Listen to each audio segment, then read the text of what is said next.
دنیا اور آخرت کی حقیقت۔ اعوذ باللہ من الشیطان الرجیم، بسم اللہ الرحمن الرحیم۔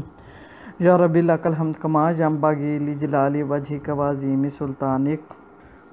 اللہ تعالیٰ نے دنیا بنائی تو اس کی حقیقت بھی واضح کر دی تاکہ انسان کسی خوش فہمی میں نہ رہے۔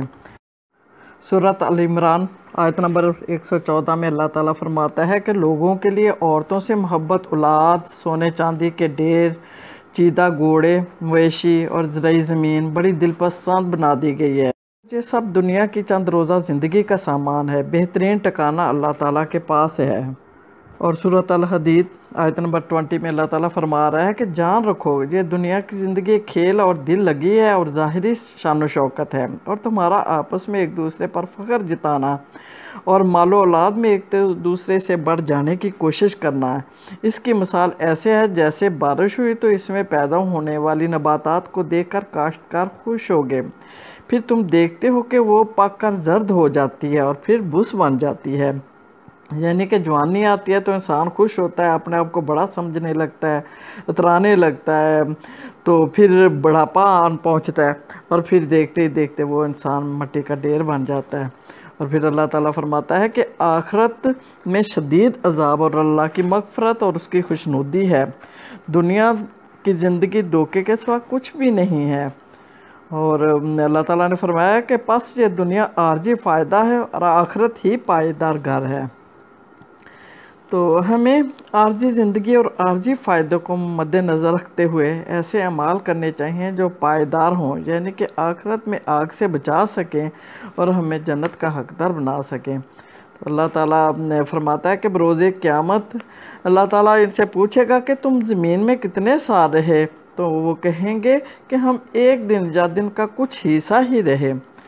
آپ صلی اللہ علیہ وسلم نے فرمایا کہ آخرت کے مقابلے میں دنیا کی مثال اس طرح ہے جیسے کوئی آدمی پانی میں انگلی ڈالے پھر دیکھے اس کی انگلی کتنا پانی لے کر لوٹتی ہے، یعنی ایک قطرہ۔ یعنی کہ آخرت کے مقابلے میں دنیا کی بہت ہی کم حیثیت ہے۔ آپ صلی اللہ علیہ وسلم ایک مردہ بکری کے پاس سے گزرے جس کے کان چھوٹے تھے، تو فرمایا کہ تم میں سے کون اسے ایک درہم کے بدلے میں لے گا؟ صحابہ نے عرض کیا کہ ہم کسی چیز کے بدلے بھی اسے نہیں لیں گے۔ تو آپ صلی اللہ علیہ وسلم نے فرمایا کہ اللہ کی قسم، اللہ تعالیٰ کے نزدیک یہ دنیا نہایت ذلیل ہے جس طرح تمہارے نزدیک یہ بکری کا بچہ ذلیل ہے، یعنی کہ کوئی قیمت نہیں رکھتا۔ ایک دفعہ آپ صلی اللہ علیہ وسلم چٹائی پر سوئے، پھر اٹھے تو اس کے نشانات آپ صلی اللہ علیہ وسلم کے جسم مبارک پر تھے۔ ابن مسعود نے عرض کیا کہ آپ صلی اللہ علیہ وسلم حکم کریں، ہم آپ صلی اللہ علیہ وسلم کے لیے بستر بچھا دیں۔ تو فرمایا مجھے دنیا سے کیا تعلق، میرا اور دنیا کا حال ایسا ہے جیسے ایک سوار کسی سایہ دار درخت کے نیچے بیٹھتا ہے، پھر چل پڑتا ہے اور اس درخت کو چھوڑ دیتا ہے۔ اس میں دنیا کو ایک سایہ دار درخت سے تشبیہ دی ہے جہاں تھوڑی دیر کے لیے رکنا ہے، اور یہ ہماری کم فہمی ہے کہ جہاں ہم نے تھوڑی دیر کے لیے رکنا ہے اسے ہم منزل سمجھ کر دل لگا بیٹھتے ہیں اور ساری تگ و دو کوششیں اسی دنیا کو حاصل کرنے میں ہی کھپا دیتے ہیں۔ آپ صلی اللہ علیہ وسلم نے فرمایا کہ دنیا مومن کے لیے قید خانہ اور کافر کے لیے جنت ہے، یعنی ایک مومن کو اللہ کی قائم کردہ حدود میں رہ کر زندگی گزارنی ہوتی ہے اور کافر آزاد زندگی بسر کرتا ہے۔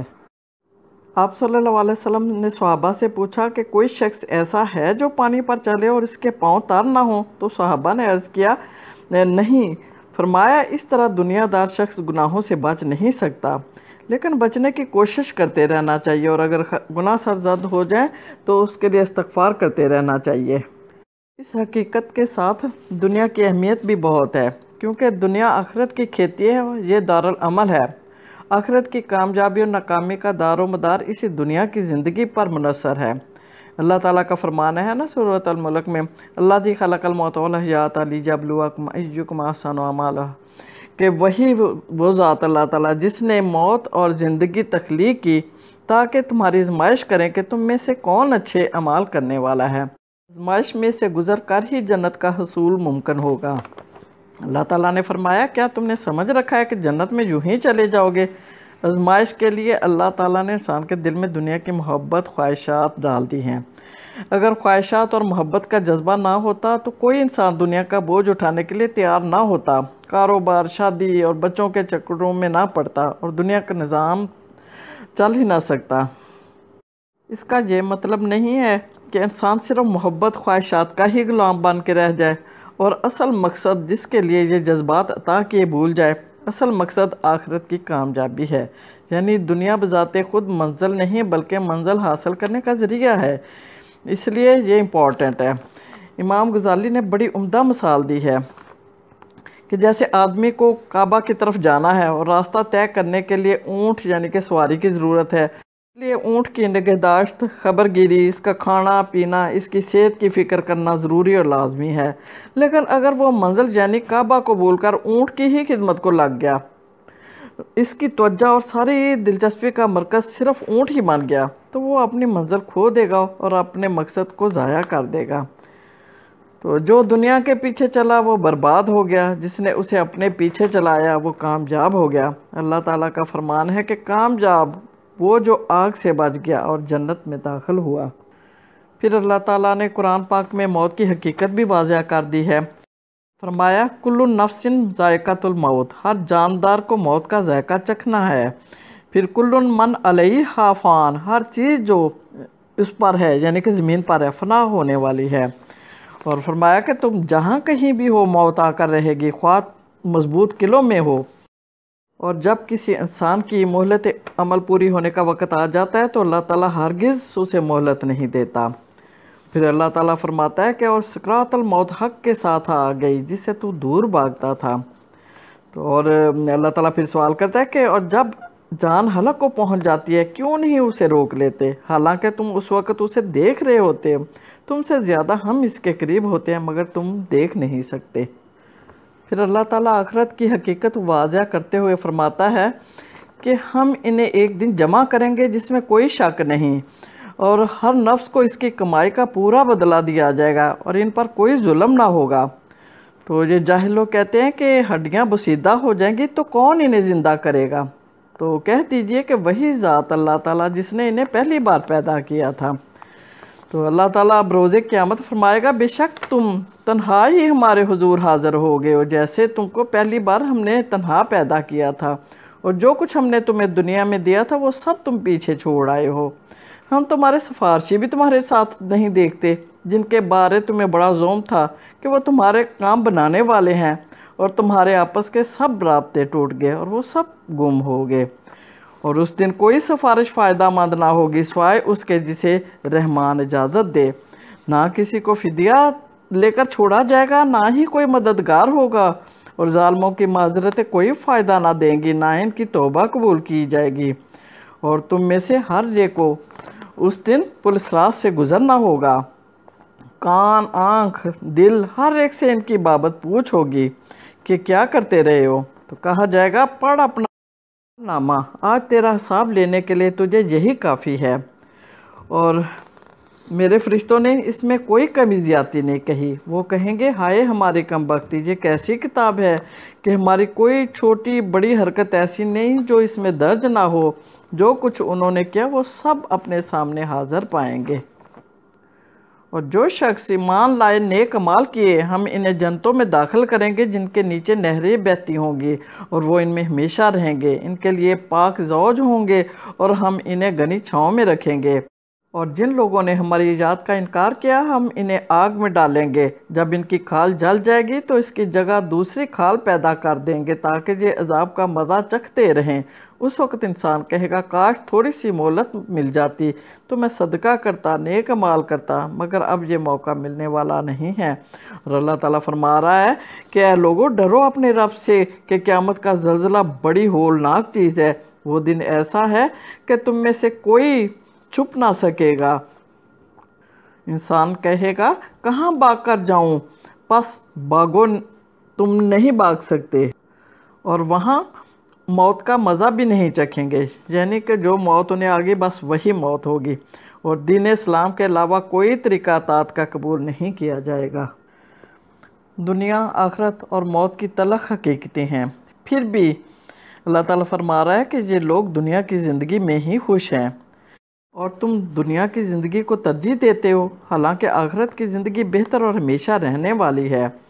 کیا تم نے آخرت کے مقابلے میں دنیا کی زندگی کو پسند کر لیا ہے؟ یہ لوگ دنیا کی ظاہری زندگی کو جانتے ہیں اور آخرت کے بارے میں غفلت میں پڑے ہوئے ہیں۔ اصل میں تم جلد حاصل ہونے والی چیز یعنی دنیا سے محبت رکھتے ہو اور آخرت کو چھوڑ دیتے ہو۔ حقیقت میں جو لوگ ہم سے ملنے کی توقع نہیں رکھتے وہ دنیا کی زندگی پر ہی راضی ہو گئے ہیں اور مطمئن ہیں اور ہماری نشانیوں سے غافل ہیں۔ آپ صلی اللہ علیہ وسلم نے فرمایا، میں اپنی امت کے بارے میں سب سے زیادہ اس بات کا اندیشہ کرتا ہوں کہ میری امت خواہشات کی پیروی کرنے لگ جائے گی اور دنیاوی فائدوں کے لیے لمبے چوڑے منصوبے بنانے لگ جائے گی، اور اس کے نتیجہ میں وہ حق سے دور ہو جائے گی اور آخرت سے غافل ہو جائے گی۔ آپ صلی اللہ علیہ وسلم نے فرمایا، میری امت پر وہ وقت آنے والا ہے جب دوسری امتیں اس پر اس طرح ٹوٹ پڑیں گی جس طرح کھانے والے لوگ دسترخوان پر ٹوٹ پڑتے ہیں۔ تو پوچھا گیا کہ کیا مسلمان تعداد میں کم ہوں گے؟ تو فرمایا کہ نہیں، اس زمانے میں تمہاری تعداد کم نہ ہوگی بلکہ تم بڑی تعداد میں ہوگے، لیکن سیلاب کی جاگ کی طرح ہو جاؤ گے، اور تمہارے دشمنوں کے سینوں سے تمہاری ہیبت نکل جائے گی اور تمہارے دلوں میں پست ہمتی چھا جائے گی، اور اس کی وجہ یہ ہوگی کہ تم دنیا سے محبت کرنے لگو گے اور موت سے بھاگنے لگو گے اور نفرت کرنے لگو گے۔ اللہ تعالیٰ اور آپ صلی اللہ علیہ وسلم نے فکر موت اور فکر آخرت کی ترغیب دیتے ہوئے فرمایا کہ یہ دنیا کی زندگی ایک فریب دھوکہ ہے، بس یہ دنیا کی زندگی تمہیں دھوکے میں نہ ڈالے اور نہ ہی دھوکہ باز یعنی کہ شیطان تمہیں اللہ تعالیٰ کے معاملہ میں دھوکہ دینے پائے۔ پھر اللہ تعالیٰ فرماتا ہے کہ اے ایمان والو، تمہارے مال اور اولاد تمہیں اللہ تعالیٰ کے ذکر سے غافل نہ کر دیں۔ آپ صلی اللہ علیہ وسلم نے فرمایا کہ اے لوگو، تم باقی رہنے والی زندگی کو فنا ہو جانے والی زندگی پر ترجیح دیتے ہو، اور فرمایا کہ اللہ تعالیٰ سے پوری طرح شرماؤ۔ پوری طرح شرمانے کا مطلب یہ ہے کہ تو اپنے سر میں آنے والے تمام خیالات کی نگرانی کرتا رہے اور پیٹ کے اندر جانے والی خوراک کی دیکھ بھال کرتا رہے، یعنی کہ حلال و حرام میں تمیز کرے، اور موت کے نتیجہ میں گل سڑ جانے اور فنا ہو جانے کو یاد رکھے۔ اور فرمایا کہ جو آخرت کا طلبگار ہوتا ہے وہ زینت و آرائش کو ترک کر دیتا ہے، ہر موقع پر آخرت کو ترجیح دیتا ہے، ایسا شخص ہی اللہ تعالیٰ سے صحیح شرماتا ہے۔ آپ صلی اللہ علیہ وسلم نے فرمایا کہ تم دنیا کے پرستار نہ بنو، تم اس وقت دارالعمل میں ہو اور حساب کا وقت نہیں آیا، کل تم حساب کے گھر یعنی کہ آخرت میں ہوگے جہاں عمل نہ ہوگا اور حساب کتاب ہوگا۔ اور فرمایا کہ تو دنیا میں مسافر کی طرح رہ اور اپنے نفس کو مردوں میں شمار کر۔ مسافر صرف ضروری چیزیں ہی ساتھ رکھتا ہے اور اس کی نظر ہمیشہ منزل پر ہوتی ہے۔ فرمایا کہ عقل مند وہ شخص ہے جس نے اپنے نفس کو قابو میں کیا اور موت کے بعد کی زندگی کو سنوارنے میں لگ گیا، اور بیوقوف وہ شخص ہے جس نے اپنے نفس کو ناجائز خواہشوں کے پیچھے لگایا اور اللہ تعالیٰ سے غلط امیدیں باندھی۔ اور فرمایا کہ موت کو زیادہ سے زیادہ یاد کرو جو تمام لذتوں کو ختم کر دینے والی ہے، اور اس ذات کی قسم جس کے قبضہ میری جان ہے، اگر تم اس چیز کو جانو جسے میں جانتا ہوں تو تم بہت رو اور کم ہنسو۔ اور یہی کہ دنیا مومن کا قید خانہ اور کافر کی جنت ہے۔ جب مومن کو موت آتی ہے تو اللہ تعالیٰ کی رضامندی اور عزت افزائی کی اسے خوشخبری دی جاتی ہے، اسے اس چیز سے بڑھ کر کوئی چیز محبوب نہیں رہ جاتی، اور کافر کو جب موت آتی ہے تو اسے اللہ تعالیٰ کے عذاب اور سزا کی خبر دی جاتی ہے، بس اس کی طرف کوئی چیز مکروہ نہیں جو اس کے آگے ہے اور وہ اسے ناپسند کرتا ہے۔ اور دنیا سے بے رغبتی بارے آپ صلی اللہ علیہ وسلم نے فرمایا کہ جس کو اللہ تعالیٰ ہدایت دینے کا فیصلہ فرماتا ہے تو اس کے سینہ کو اسلام کے لیے کھول دیتا ہے۔ یہ آیت پڑھنے کے بعد فرمایا کہ جب نور سینہ میں داخل ہوتا ہے تو سینہ کھل جاتا ہے، اور اس کی پہچان یہ ہے کہ آدمی کا دل دنیا سے اچاٹ ہو جاتا ہے اور ہمیشگی کے گھر کا مشتاق ہو جاتا ہے، اور موت آنے سے پہلے موت کی تیاری میں لگ جاتا ہے۔ اور جس بندے نے دنیا سے بے رغبتی کی اللہ تعالیٰ نے اس کے دل میں حکمت پیدا کر دی اور اس کے ساتھ زبان کو گویائی دی، یعنی کہ وہ حکمت سے بولتا ہے، اور دنیا کے عیب اسے دکھا دیے اور اسے اس دنیا سے دارالاسلام کی طرف سلامت نکال لیا۔ آپ صلی اللہ علیہ وسلم نے فرمایا کہ جس وقت تم بندے کو دیکھو کہ دنیا میں بے رغبتی اور کم گوئی دیا گیا ہے تو اس کا قرب حاصل کرو، یعنی اسے دوستی کرو، اس لیے کہ وہ حکمت سکھلایا جاتا ہے۔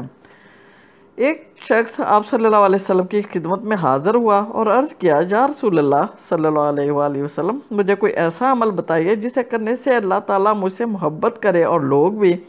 تو فرمایا، دنیا سے بے رغبت ہو جا، اللہ تعالیٰ تجھ سے محبت کرے گا، اور جو کچھ لوگوں کے پاس ہے اس سے بے رغبت ہو جا تو لوگ تجھ سے محبت کریں گے۔ اللہ تعالیٰ ہمیں دنیا اور آخرت کی حقیقت کا فہم دے اور ہم سے ایسے اعمال کرائے جس سے وہ ہم سے راضی ہو جائے۔